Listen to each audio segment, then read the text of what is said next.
मित्रांनो, आपण आज गाडीला कंडन्सर लावून गाडी चालू करणार आहे. या कंडन्सरमुळे गाडी दावे दाखवली वाढते.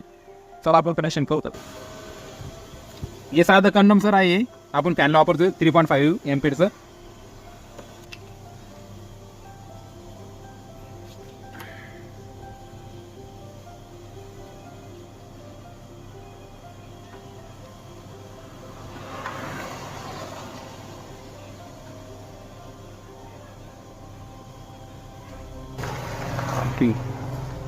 गाडीचं कनेक्शन पूर्ण झालेलं आहे.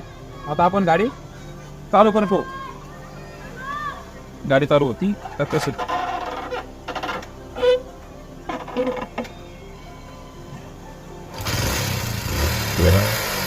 You're nice one. Yeah. Yeah. Sure.